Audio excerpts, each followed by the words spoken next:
Hi everyone, welcome you all. In the today's video, I'm going to show you how we can work with Playwright hooks. So first of all, let us understand what is hook and where exactly we need to use and how to use. So Playwright is provided four different type of hooks. One is before each and after each, before all, after all. These are the four types of hooks provided by Playwright. Now let us try to understand where exactly we use these hooks with an example. So for that, I'm taking this example. Let us say I have two different tests. Let's say test one and test two. In the test one, I want to log into application and then I want to test my home page. And after that, I want to log out from application. That's my test one.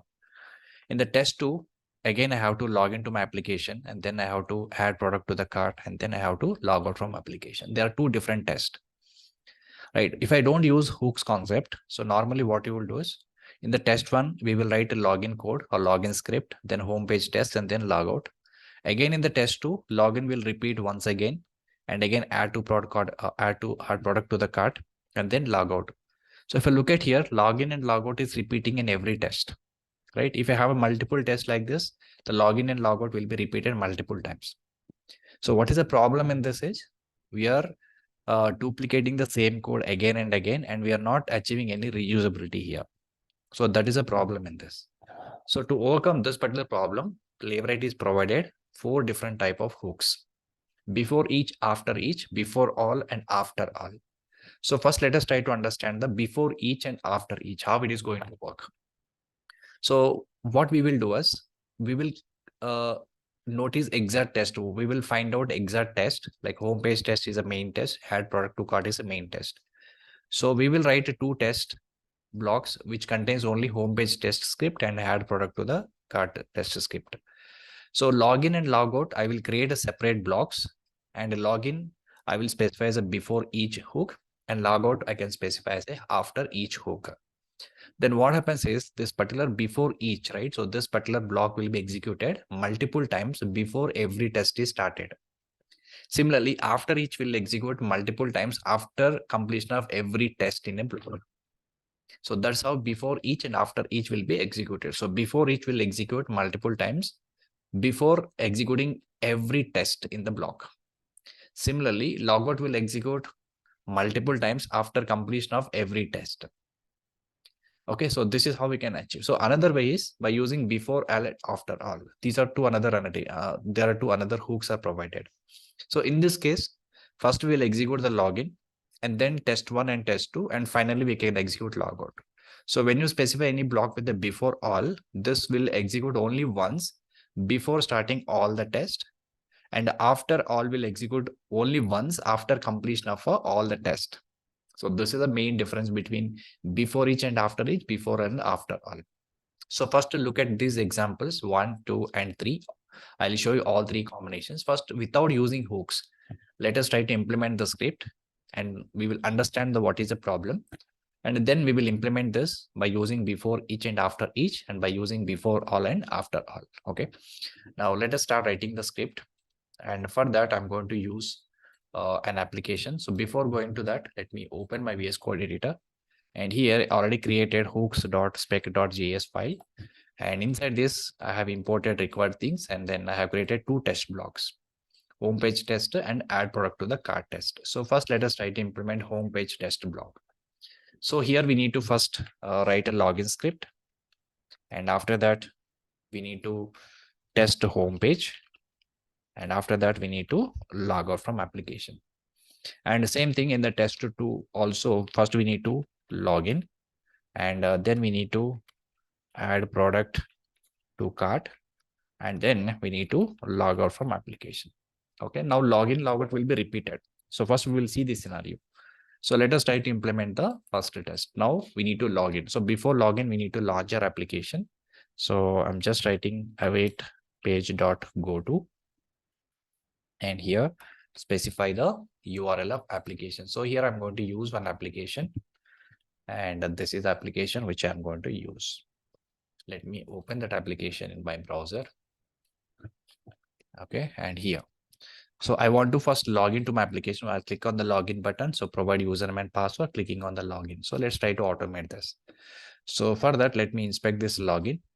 And when you inspect this login, there is a ID is available. Let me take this ID of this login.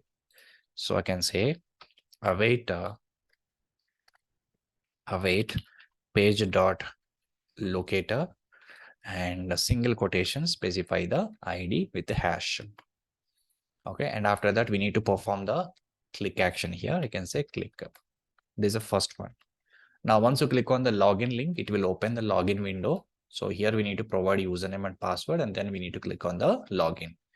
So let me inspect this username, and for this particular username I don't see any IDs. Let me check. Yeah, there is an ID here, login username. So I'm trying to use this ID directly. You can say await page dot locator and hash, and this is the ID of this username input box. And here I want to fill some data. So that is my username. I can just pass here. Okay, username. And then we need to pass password and page dot locator, and inspect this password element. And for this also there is a ID available. Let me capture this ID and then paste it over here. And here I'm passing my username is test@123 like this. Okay, so clicking on the login link, providing username, providing password, and then we need to click on the login button. So let's try to click on this login button. And if I look at here, there is no ID available. Type on click class and some inner text is there. So let us try to write an XPath for this element and go to selector hub. And this is an XPath which is provided and which is matching with that element. So capture this XPath and go back and locate this element, await page dot locator, and then specify that XPath as it is. And then I'm clicking on the link, clicking on the login button. So this is the login script. And after login script, and then I will test something in the home page. So let me first log in. Okay, and once you successfully log in, I want to do some test on the home page. So what I will do is in the home page, I just want to find out total number of products displayed on the home page. So currently there are 9 products are displaying. So I want to find total number of products.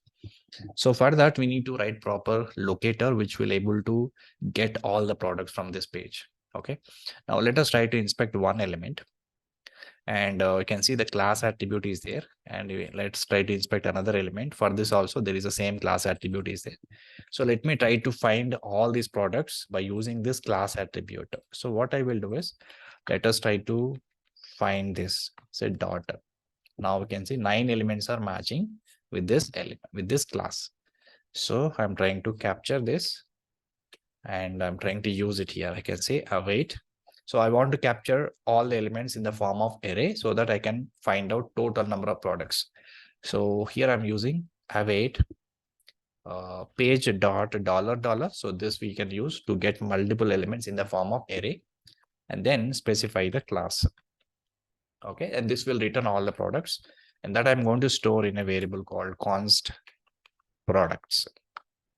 Okay, and once you get a products, we can find out total number of products. For that, I'm put one assertion expect products dot to have length. So this is the method we can use. Products to have length should be 9. How many products we capture, that should be equal to 9 to have length. So this is a validation, and then after that we need to log out from application. So let's inspect this logout. And for this logout, there is an ID is available. You can just look at here. I'm trying to use that ID to log out from application. You can say await page dot locator and specify this ID with the hash. And then I want to click on this link. Click. Okay, finish. So this is how we can simply write our code. Login, home page, and then log out. Okay, let us test this code, and I have written another test block. So currently I'm not going to execute this because I haven't written anything. So let's try to execute only this particular test block and save the file, and then go to the terminal, and I'm running this command npx playwright test. And inside the test folder, hooks.spec.js, and the project is Chromium. And in headed mode, I'm going to run this. Now launching my page, and now successfully login. And also it is find out total number of products. So my assertion is also got passed. Perfectly fine. Now let us try to implement another test.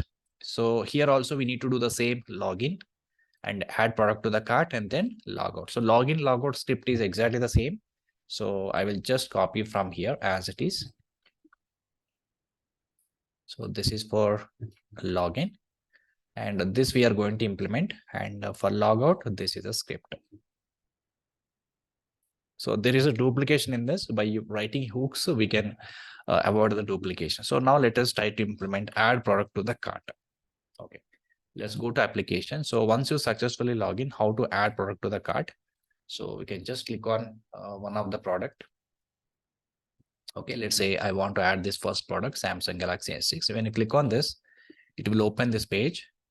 And in this page, we can simply click on add to cart button. So as soon as we have done this, you will get one alert window. Here, this is a message we want to validate, product added. Okay, so we need to handle the alert window in this. So let's see how to automate this scenario. First, we need to click on this product.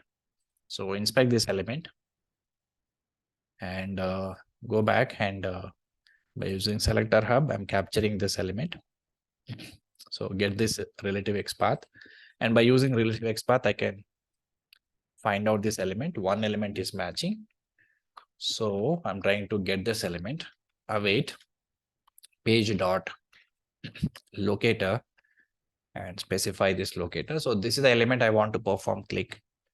So this particular method will open the product details. And after that, we need to add the product to the cart. Click on this link, and now we got the add to cart button. So let's inspect this element. And now this I want to click. And for this, there is a class attribute is there. So let me try to use class and check whether it is finding that element or not. So basically it is not finding .btn success btn -lg. Okay, it's still not finding. Okay, I think this is the one. So this is the anchor tag. Okay, so or else you can use some other element, add to cart. Okay, so let me try to use this relative XPath. So this is exactly matching with add to cart. Okay, go back. And now here, I can say await page dot locator. And then this is an XPath for this add to cart button. And then I'm performing the click action. So once you perform this click action, it will give you the alert window like this. Now we need to validate this text. So how we can switch to this alert? We need to handle this the different way. In the previous videos, I have already explained how to handle this dialog or alert. Okay, so for that, we need to write something called handler. So before logout here, we need to handle this.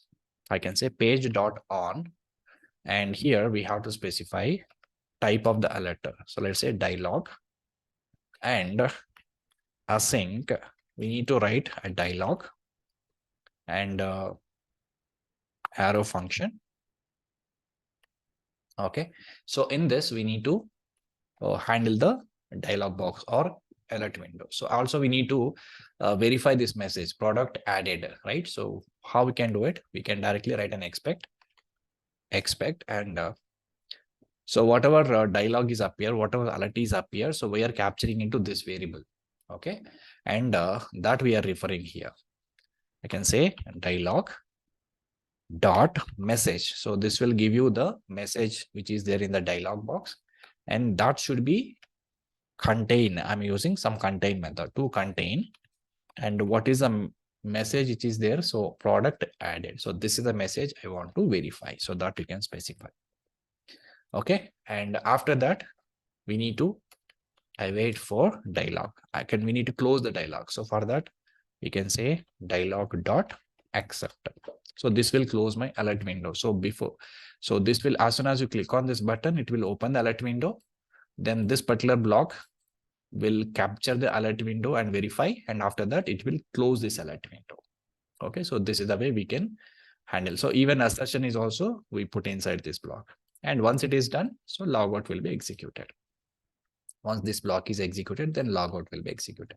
Okay, so this is my second test. Now first test is what? Login, home page test. For that we need to log in, then home page test, and then logout. Now the second test, again we need to do login and add product to the cart, and then again we need to do logout. Okay, let's try to execute both the test. So I just remove this only part. Okay, now let me go and save the file and then execute one more time. I can say clear everything. Now I'm running the same command.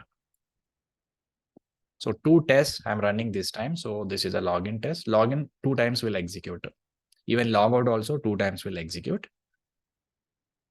Fine. So now everything is successfully executed. So 2 tests are got passed. Okay. Now what is the problem in this approach? So in this, we have duplicated the code. So if I look at here, the login is repeated and logout is also repeated. Here again, login is repeated, logout also repeated. So multiple times in multiple tests, we have to repeat the same thing, right? So instead of that, we can use hooks, which is provided by Playwright. So now what we can do is, let us try to use before each and after each. So what is the purpose of before each and after each? And if I look at here, login is executing before every test, right? Before home page test, before add product to test. Similarly, logout I want to execute after completion of home page test and after completion of add product to the cart. That means when you define this login, we will create a separate blocks for login and logout. Like test blocks, we will also create another block for login and logout. And we will define this block as a before each, and we will define logout block as a after each. Then what happens? The before each block will execute multiple times before executing every test. Suppose you have a 10 test, the login will execute 10 times before every test is started. Similarly, logout will execute multiple times after completion of every test. If you have a 10 tests, logout will be executed 10 times after every test. Okay, now let us try to implement this before each and after each, because I'm considering test 1 and test 2. There are 2 tests, and for every test, I want to execute this login and logout. This is one approach by using before each and after each. Okay, let's try to implement this. So what I will do is, without disturbing this, I will create another file. Okay, in the test folder, I copied another file, and then I'll try to rename this as hooks2 spec.js. Okay, hooks2 spec.js. Now I'm going to close the first one. Now in this, we will try to apply hooks. Okay, so before each and after each. So for that, what you can do is we will create a separate block here, and I can say test dot before each. This is how we need to write a hook. Okay, test dot before each, and inside this, whenever use before each or after each, okay, or before all or after all, that will not accept page fixture. Okay, so whenever you write the test modules like this, it is accepting page fixture, right? But when I use these fixtures, when I use this before each, after each, or before all, after all hooks, that will not accept a page fixture directly. But if we want to create a page instance, we have to first get the browser fixture, and from that browser, we have to create a new page. Okay, so I will show you. So in the before each, we need to write a login test, login script, right? So in this is an arrow function, and I can just define this arrow function. Oh, in this bracket, what we can do is we have to pass something called browser. Browser is also like a fixture, like a page. So this is async. We need to specify async. So test before each async, and in the bracket we have to keep this. Okay, async, and browser is a fixture and arrow function. So here we cannot take the page. So before each, after each, or before all or after all will not allow us to pass page fixture here. Okay, browser. So we will implement this. So in this, what we can do is we need to implement login part. Okay, so this is the part we need to remove from here, and I will keep in this because this block I want to execute multiple times before every test. Okay, so I remove from there and then I can put it here. And after that, we need to close this bracket. Okay, now this is a actual block before each. Okay, if I look at this, here we are taking browser fixture. We cannot directly take the page fixture. At the runtime, you will get an error. So instead of taking the page fixture, we will take another type of fixture called browser. Okay, we'll take another type of fixture called browser. And by using this browser, we can create our page. So before launching that application, how to create the page? And one more thing, the page we are going to use in multiple tests. We are not going to create page fixture in every test, because here this will use one page fixture. In another test, it will use another page fixture. Instead of using multiple page fixtures, we are going to use one page, which we are going to refer in every test. Okay. So for that, what we can do, we can create our own page fixture here. So for that, I will create one common variable. I can say let page, and this page we are going to create here. So how to create? By using browser fixture, and we have to call one method called new page. Okay, new page. So this will go and create a new page. And this is a page which are going to use in every test. This is a common page fixture. This is a common page element which we are going to refer in every test. Okay, so remember, whenever used before each or after each or before all or after all, we have to pass browser fixture instead of page fixture, so that we are going to use same page fixture in every test commonly. Okay, now I'm passing browser and I'm creating new page. And this is a page we are going to refer in everywhere. So the whole login test will be executed based on this browser fixture, page fixture. Okay, so now I have created before each method. So this is going to execute multiple times before every test. So I have removed login from this test. And logout, I will create another block.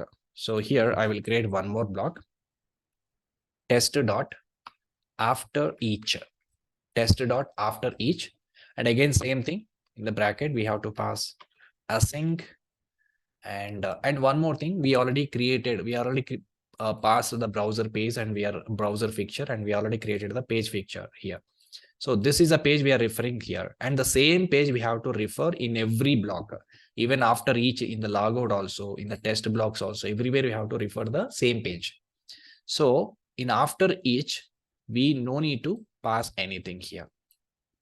So previously we already passed a browser fixture, and by using that we already created a page, right? So here simply you can say async empty bracket. We are not going to pass anything. We are not going to pass anything because the same page we are going to use in this particular after each module also. So simply here we need to copy the logout part. So I remove the logout from here and then place it here. So this will perform only logout part. And then I can remove logout also from actual test. Done.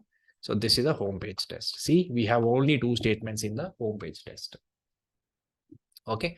So because we have separated the statement, so before each and after each, and this is my test. And from another test, we can simply remove this part. So login part we already separated in the main block. So we can just remove this. So this will perform add product to the cart, and it will verify, and then logout also I can simply remove this. Perfect. Now we can just observe here what I have done is we separated two blocks, before each and after each, and this is a home page test and this is a add product to the cart test. So what is our expectation is this particular block before each block will execute multiple times before every test. That means before starting home page test and before starting add product to the cart, this method should execute. Similarly, after each method will execute multiple times after completion of every test. That means after completion of home page test, after each method will execute. After completion of this add product to the cart, again, after each method will execute multiple times. But here, before using this hooks concept, we need to do certain configurations. Okay, correctly, we need to do some configurations. We need to cross check that. So because by default, when you execute any test, Playwright will execute them, will allocate multiple workers on multiple browsers. By default, parallel mode is enabled. So we need to disable that. Okay, so what we can do is go to playwright config.js file. And if I look at this, this is the main configuration file. We can specify all the configuration, like how many workers we can assign at the runtime, and how many browsers and how many parallel runs we need to do. So all these things we can provide here. We can configure here. Okay, so what we need to do is make sure this part is false. Fully parallel is false.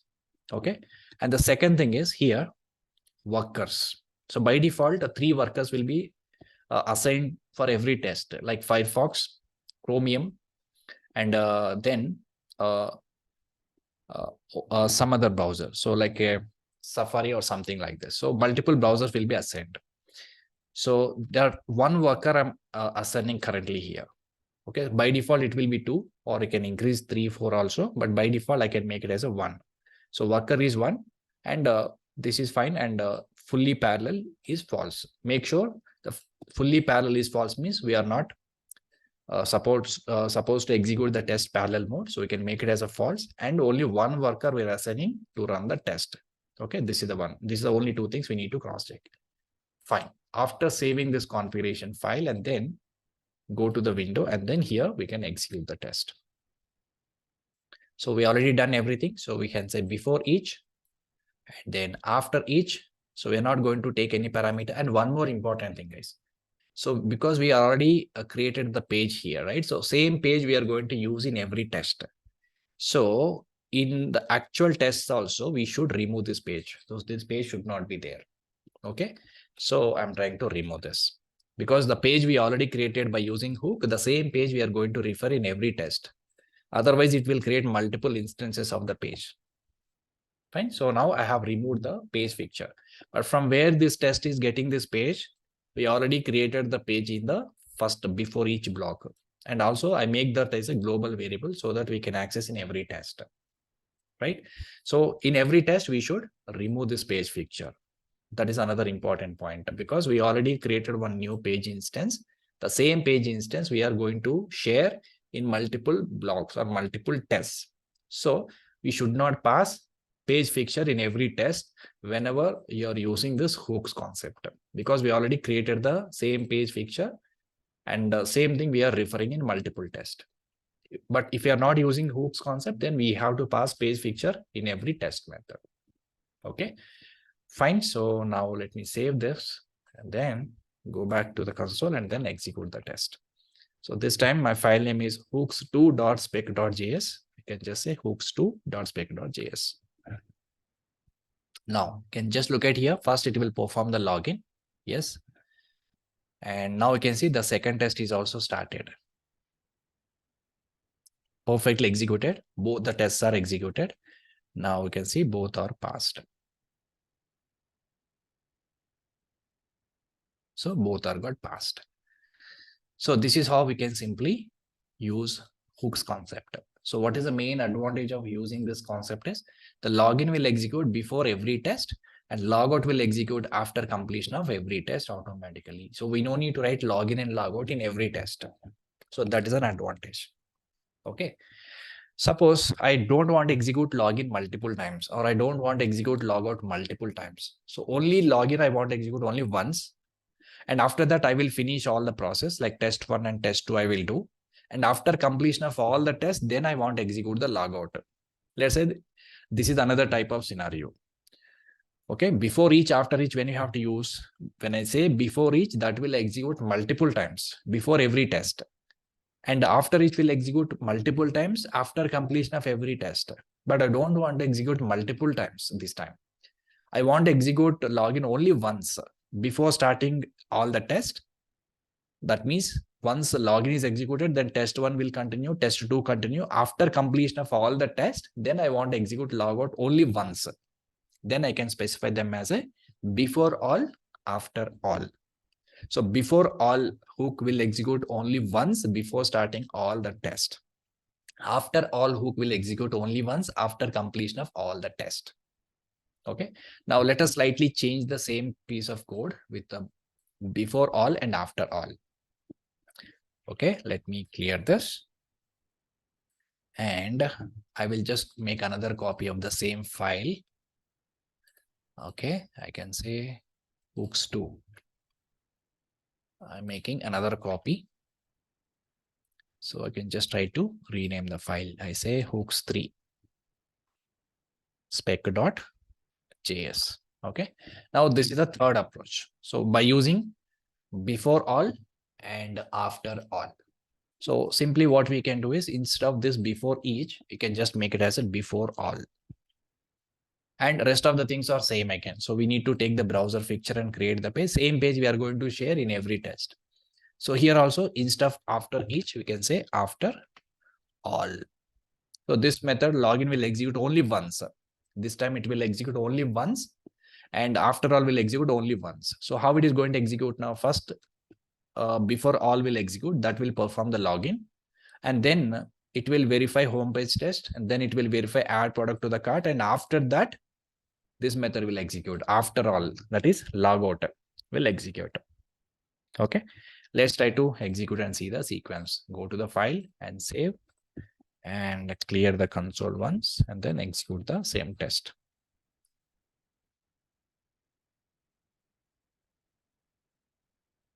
Okay, sorry, just a second. So we need to execute hooks 3 concept, right? Hooks 3 file. Okay, by mistake I have executed hooks 2. Let me change it. Clear. And this should be hooks 3. Okay, now execute. And 2 tests are running, 1 work is assigned. Perfectly executed. Okay, so this is how we can simply use hooks concept in Playwright. So before all and after all. Before all will execute only once, before starting all the test, and after all will execute only once after completion of the all the test. So this concept is almost similar to annotations concept in TestNG. So when you work with the Selenium, we use TestNG framework. In this, we have different type of annotations, right? So before test, after test, before method, after method, before class and after class, before suit and after suit. Same thing here. Playwright is provided 4 types of hooks, and by using these hooks, we can avoid the duplication and we can achieve the reusability. So before each and after each, before all and after all. So before each method will execute multiple times before starting every test, and after each method will execute multiple times after completion of every test. Before all will execute only once before starting all the test, and after all will execute only once after completion of all the test. So depends on your test, depends upon your scenario. You can choose the right hook, either before each or after each, or before all or after all. Okay, so this is the concept of hooks in Playwright. In the next video we will see another concept. So thanks for watching.